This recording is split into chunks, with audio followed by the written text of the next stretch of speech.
เมื่อความสงสัยใคร่รู้ของเด็กๆนำมาซึ่งการเปลี่ยนแปลงครั้งใหญ่ เรื่องนี้มีชื่อว่าช้างน้อยขี้สงสัยช้างในสมัยก่อนมันจะไม่มีงวงมันจะมีเพียงแค่จมูกโตๆสีดำที่ใหญ่มากและยังบิดไปบิดมาได้น่าเสียดายที่งวงของมันใช้หยิบจับสิ่งของต่างๆไม่ได้แต่ก็มีช้างตัวหนึ่งเป็นช้างตัวใหม่ในโขลงและเป็นลูกช้างที่ขี้สงสัยซึ่งหมายความว่ามันจะมีคำถามเรื่องนู้นเรื่องนี้มากมายคอยซักไซ้คอยถามอยู่ตลอดเวลาและมันอาศัยอยู่ในทวีปแอฟริกาและตัวการที่ทำให้ทั่วทั้งทวีปแอฟริกาท่วมท้นไปด้วยคำถามที่ไม่จบไม่สิ้นของมันถามสัตว์ทุกชนิดไม่ว่าจะเป็นนกกระจอกเทศมันถามนกกระจอกเทศว่าทำไมหางของป้าจึงมีขนงอกแบบนั้นนกกระจอกเทศโกรธมากจึงฟาดก้นมันด้วยกรงเล็บแข็งๆและมันยังถามลุงยีราฟต่อด้วยว่าทำไมเนื้อตัวของลุงจะมีลายเป็นดอกๆยีราฟได้ยินดังนั้นจึงฟาดก้นมันด้วยกีบเท้าแข็งๆด้วยเช่นกันแต่มันก็ยังขี้สงสัยไม่จบไม่สิ้นอยู่ดีนั่นแหละมันยังเดินไปถามป้าฮิปโปว่าทำไมตาของป้าจึงมีสีแดงฮิปโปโกรธมากจึงฟาดก้นมันด้วยกลีบเท้าบึกๆจากนั้นมันยังไม่พอใจเจ้าช้างยังเดินไปถามลุงบาบูนขนดกว่าทำไมผลแตงจะมีรสชาติอย่างนั้นลุงบาบูนได้ยินดังนั้นก็เลยฟาดก้นมันด้วยฝ่ามือที่มีขนดกๆนั่นแหละแต่เจ้าช้างมันก็ยังขี้สงสัยไม่จบไม่สิ้นอยู่ดีมันถามแล้วถามอีกถามทุกคนที่เกี่ยวกับทุกอย่างที่ได้ยินได้เห็นและได้รู้สึกและได้กลิ่นและได้สัมผัสทำให้ลุงและป้าของมันทั้งหมดต่างก็ฟาดก้นมันในเช้าวันที่มีอากาศแจ่มใสวันหนึ่งเจ้าลูกช้างขี้สงสัยตัวนี้มันก็ยังมีคำถามใหม่ๆที่มันไม่เคยถามญาติของมันมาก่อนมันถามญาติของมันว่าจระเข้กินอะไรเป็นอาหารเย็นน่ะญาติทุกตัวของมันจึงร้องเสียงดังน่ากลัวว่าพูดอะไรของเจ้าน่ะหุบปากเจ้าซะเจ้าเด็กขี้สงสัยจากนั้นพวกญาติก็รุมฟาดก้นมันทันทีไม่ยอมหยุดเป็นเวลานานหลังเหตุการณ์ฟาดก้นผ่านพ้นไปเจ้าลูกช้างบังเอิญพบกับนกสีแดงตัวหนึ่งเกาะอยู่กลางพุ่มไม้หนามมันพูดกับเจ้านกสีแดงตัวนี้ว่าพ่อฟาดก้นผมแม่ฟาดก้นผมลุงและป้าทุกตัวก็ฟาดก้นผมเพราะความขี้สงสัยไม่จบไม่สิ้นของผมแต่ผมก็ยังอยากรู้อยู่นั่นแหละว่าจระเข้กินอะไรเป็นอาหารเย็นนกสีแดงตอบด้วยน้ำเสียงเศร้าๆว่าเจ้าจงไปที่ริมฝั่งแม่น้ำที่มีสีเทาปนเขียวมีน้ำขุ่นข้นและบนริมฝั่งมีต้นไม้พุ่มเล็กๆขึ้นอยู่เต็มไปหมดก็แล้วกันเจ้าก็ไปหาคำตอบเอาเองที่นั่นเช้าวันถัดมาเจ้าลูกช้างขี้สงสัยมันได้ขนกล้วยอ้อยและผลแตงและเสบียงผลไม้ต่างๆมากมายแล้วจากนั้นมันก็บอกลาญาติผู้น่ารักทุกตัวว่าลาก่อนครับผมจะไปที่แม่น้ำอันกว้างใหญ่ผมจะไปหาคำตอบว่าจระเข้กินอะไรเป็นอาหารเย็นญาติทุกตัวได้ยินดังนั้นจึงฟาดก้นมันแทนคำอวยพรให้มันโชคดีถึงแม้มันจะโดนฟาดและขอร้องอย่างสุภาพให้หยุดฟาดมันก็ตามมันก็ยังไม่ฟังคำของญาติครั้นแล้วลูกช้างก็เดินจากไปในที่สุดจนในที่สุดมันก็มาถึงริมฝั่งแม่น้ำอันกว้างใหญ่ที่มีสีเทาปนเขียวตามที่นกสีแดงได้บอกมันไว้ระหว่างการเดินทางที่ผ่านมามันไม่เคยเห็นจระเข้มาก่อนเลยและมันก็นึกไม่ออกเลยว่าจระเข้จะมีหน้าตาเป็นอย่างไรเรื่องนี้คือสิ่งที่มันสงสัยไม่จบไม่สิ้นตลอดมาสิ่งแรกที่มันพบเข้าก็คืองูหลามภูเขาสองสีที่กำลังนอนขดอยู่รอบโขดหินโทษทีครับ ท่านเคยเห็นสิ่งที่เรียกว่าจระเข้แถวๆนี้บ้างไหมครับ เจ้าลูกช้างพูดจาอย่างสุภาพกับงูหลามสองสีงูหลามภูเขาสองสีก็ย้อนถามด้วยน้ำเสียงที่น่ากลัวและดูถูกดูแคลนมันว่าฉันเคยเห็นจระเข้บ้างไหมนะเหรอ เจ้าลูกช้างพูดกลับไปอีกว่า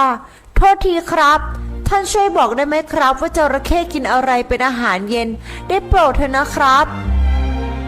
เจ้างูหลามภูเขาสองสีได้ยินดังนั้นก็คลายตัวออกจากโขดหินอย่างรวดเร็ว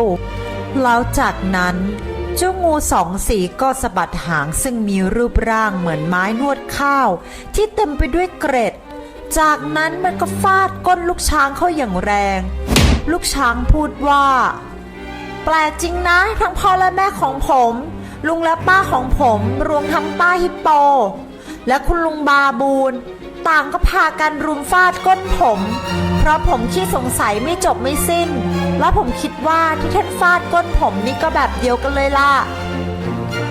ดังนั้นลูกช้างจึงกล่าวลางูหลามภูเขาสองสีอย่างสุภาพแล้วจากนั้นมันก็เดินทางต่อไป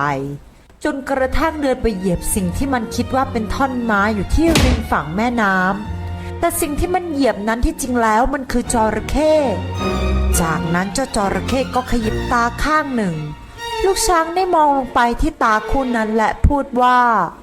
ขอโทษครับท่านบังเอิญเห็นจระเข้อยู่แถวๆนี้บ้างไหมครับจระเข้ขยิบตาอีกข้างหนึ่งจากนั้นยกหางครึ่งหนึ่งขึ้นจากโคลนลูกช้างจึงขยับถอยอย่างสุภาพที่สุดเพราะมันไม่อยากจะถูกฟาดก้นอีกนั่นเองจระเข้พูดขึ้นมาว่าเข้ามาใกล้ๆสิหนูน้อยเจ้าจะถามทำไมหรือลูกช้างตอบกลับไปว่าขอโทษครับพ่อฟาดก้นผมแม่ก็ฟาดก้นผมญาติของผมทั้งหมดต่างก็ฟาดก้นผมรวมทั้งงูภูเขาสองสีด้วยครับถ้าท่านจะทำแบบเดียวกันกับพวกเขาผมก็ไม่กล้าเข้าใกล้เพราะผมก็ไม่อยากถูกฟาดก้นอีกแล้วล่ะครับจระเข้พูดกลับไปว่าเข้ามาใกล้ๆฉันหน่อยสิเจ้าหนูฉันเองนี่แหละคือจระเข้ที่เจ้าตามหาไงล่ะท่านเป็นผู้ที่ผมมองหามาหลายวันแล้วท่านช่วยบอกกับผมหน่อยเถอะครับว่าท่านกินอะไรเป็นอาหารเย็นเข้ามาใกล้ๆสิหนูน้อยฉันจะกระซิบให้เจ้าฟังเองพอลูกช้างก้มหัวลงไปใกล้ปากจระเข้ในปากเต็มไปด้วยเขี้ยวแหลมๆทันใดนั่นเองจระเข้ก็งับจมูกน้อยๆเอาไว้ทันทีจระเข้พูดว่าฉันคิดว่าวันนี้ฉันจะเริ่มกินลูกช้างก่อนเมื่อลูกช้างได้ยินดังนั้นก็หวาดกลัวยิ่งนักมันพูดแต่ว่าเป็นการพูดโดยเปล่งเสียงออกมาทางจมูก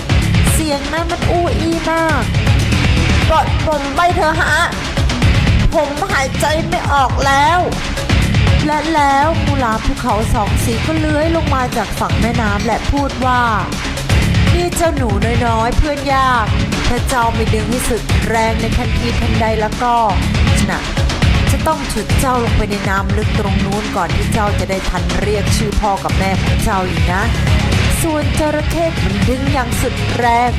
จนจมูกของลูกช้างยืดออกไปเรื่อยๆยืดออกไปเรื่อยๆมันพยายามลุกขึ้นอย่างสุดกำลังจนในที่สุดลูกช้างก็ยืนขึ้นได้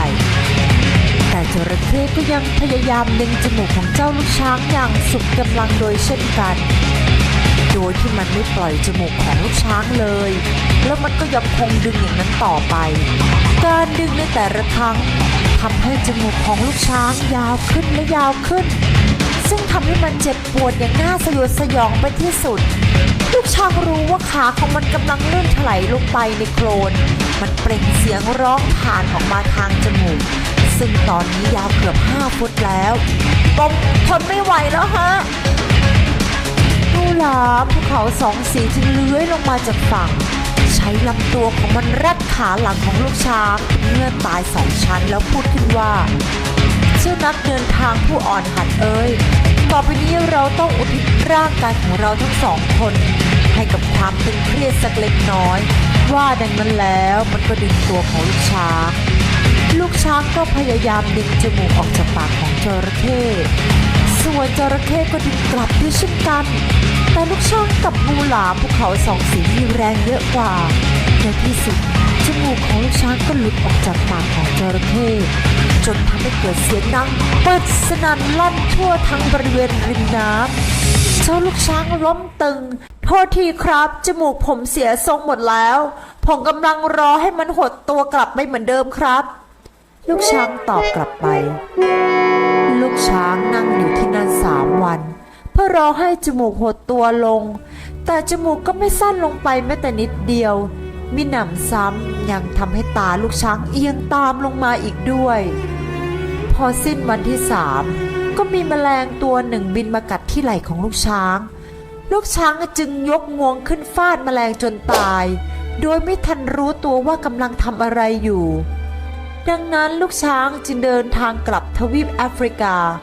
กลับไปยังถิ่นฐานบ้านเกิดของมันและระหว่างการเดินทางกลับบ้านนั้นมันก็ฝึกฝนวิธีใช้ประโยชน์จากงวงของมันด้วยเมื่อมันเดินทางมาถึงบ้านเจอหน้าญาติๆที่น่ารักของมันมันก็ม้วนงวงลงมาและพูดว่าสวัสดีครับพวกญาติๆดีใจที่ได้เจอมันและพูดขึ้นทันทีว่ามานี่มาให้ฟาดก้นซะด้วยเพราะความขี้สงสัยไม่รู้จักจบจากสิ้นของเจ้าลูกช้างพูดกลับไปว่าจริงสิครับผมคิดว่าพวกท่านยังไม่ได้รู้อะไรเกี่ยวกับการฟาดก้นเลยนะแต่ผมรู้นะและผมจะทำให้ดูจากนั้นลูกช้างก็ปล่อยงวงลงแล้วไล่ฟาดก้นน้องๆที่น่ารักและญาติของมันจนหงายท้องให้กล้วยเป็นพยานเถอะพวกน้องๆร้องลั่นพี่ไปฝึกลูกเล่นแบบนี้มาจากไหนกันแล้วไปทำอะไรกับจมูกมาฉันได้จมูกมาใหม่จากจระเข้ที่ริมฝั่งแม่น้ำฉันถามมันว่ากินอะไรเป็นอาหารเย็นมันจึงให้นี่ฉันมาจมูกที่ยาวๆนี่แหละลุงบาบูนขนยาวพูดขึ้นมาว่ามันดูน่าเกลียดมากลูกช้างตอบกลับไปว่าใช่ครับมันดูน่าเกลียดมากแต่มันมีประโยชน์มากนะครับว่าแล้วมันก็ใช้งวงจับขาที่มีขนรุงรังของลุงบาบูนขนยาวแล้วหิ้วตัวลุงยกขึ้นไปแย่รังแตนจากนั้นลูกช้างเกเรก็ไล่ฟาดก้นญาติที่น่ารักทุกตัวเป็นเวลานานทำเอาญาติปั่นป่วนไปทั้งโขงมันถอนขนหางของป้านกกระจอกเทศจับขาหลังของลุงยีราฟลากเข้าไปในพุ่มไม้แล้วก็พ่นฟองน้ำเข้าไปในหูของป้าฮิปโปตอนที่ป้าฮิปโปกำลังผ่อนคลายอยู่แต่มันก็ไม่ยอมให้ใครมาแตะต้องตัวนกสีแดงเลย